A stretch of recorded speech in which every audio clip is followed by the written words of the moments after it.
serious? I could ride faster. Right. I'm Alan Shriver. Welcome to Cycle. And I'm Charmaine Crooks. This is our consumer reporter, Winston Brown. Today's show's coming to you on 4 wheels instead of 2. Because sometimes it's just not practical to take your bike. They're just lazy. Lazy? Come on, Winston, let's load up. No, I'll ride. Don't worry about it. Well, we're off to the races. And speaking of races, contrary to the rumors, road racing is not dead, as you can see every Tuesday night at the University of BC in Vancouver. There are a few sure signs of spring here on the wet coast. Less rain, birds begin to sing, and out at the University of British Columbia, roving packs of lycra-clad cyclists are seen tearing up the roads. For the past 10 years, this has been a Tuesday night tradition as cyclists of all ages, levels, and abilities come out to test their skills at the Escape Velocity Tuesday Night World Championships. Riders can think, oh, I'll attempt one of these for my first race, and it's really easy to do. You just have to pay a small entry fee, and that's about it. So they're good races to begin with. We get more women out here because I think they find it less intimidating. It's close to town, and it's a known course, and they can talk to their friends and get some strategy involved, and it's just less intimidating. It's not that long. I mean, 5 laps, they get it done in 20 or 25 minutes instead of an official race, which is often a lot longer, like an hour, hour and a half. So people can come out for that short time and feel they have a chance to stick in with the group and be competitive. In this particular event, the women have their own race, which starts before all the men's races, and then many of the women also ride another race with the men in whatever category they might be in. Riders are divided into categories in terms of experience and skill, and a ranking system allows them to move upward from a level 5 to level 1.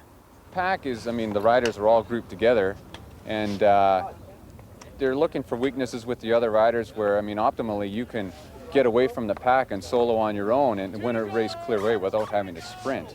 But some people are better sprinters, so their strategy is to stay in with the pack and with the lead group so that when it comes time to sprint, they're gone.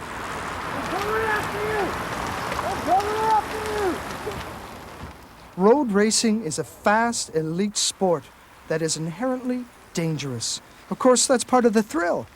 There's the speed aspect of it, and there's the danger, which is much, much more exciting than, say, running or swimming.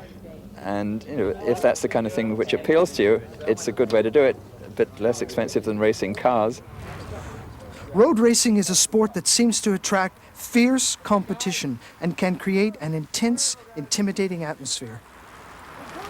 The Tuesday Night World Championships are a comfortable yet competitive racing event.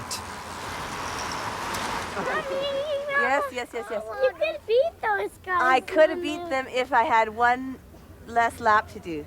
Then I would have beat them. Yep. Mom said the voice is strong. Is that right? But you won! So were you cheering for Mommy? Yeah. Good girl. Hey, it's Tony Whitney from Driver's Seat. How's it going? Pretty good, Winston. Where are you going in such a hurry? Actually, we're off to Horseshoe Bay. Alan and Charmaine should be somewhere back there in the van. Well, don't overheat now. Have a good time. Overheat? I'm too cool for that. But it's a different story when you're riding all year round. What a beautiful machine! That is a nice bike. Wow! Alan, it looks like Tony Whitney of Driver's Seat. It is. Hi. Yeah, it is. Hey, let's pull over and say hello. Okay.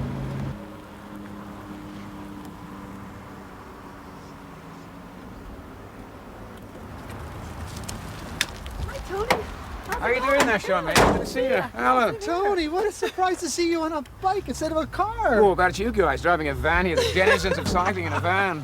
Well, most people do connect you with Driver's Seat. Your first love is cycling, though, isn't it? Very much so. I've been cycling, since I was 13, seriously, and a couple of seasons on the road racing in Europe and lots of racing years, and I ride every day now if I can. I'm a big fan of road bikes, and this Pinarello is a real beauty. Well, I think it's like a piece of sculpture, If I had a choice of swapping this for a Lamborghini, the bike would win every time. I just love this thing, It's just beautiful. Look at those tires. My goodness. Yeah, they're pretty narrow. They're 19mm tires, and they're Got 120 pounds of pressure in them. They're pretty hard, but unfortunately they do puncture easily, so you pay a price for that. And what a perfect fit, too. Well, I worked on that for many, many years, a lot of racing and so on, and I guess I got it right by now, and position is very critical on a bike, and took me a while to get it right. Now I think I've got it just about right. I Well, feel you've good got on it set just perfectly. It looks great. But that's not always the case, especially when it comes to kids' bikes, and that can drive a certain television host around the bend.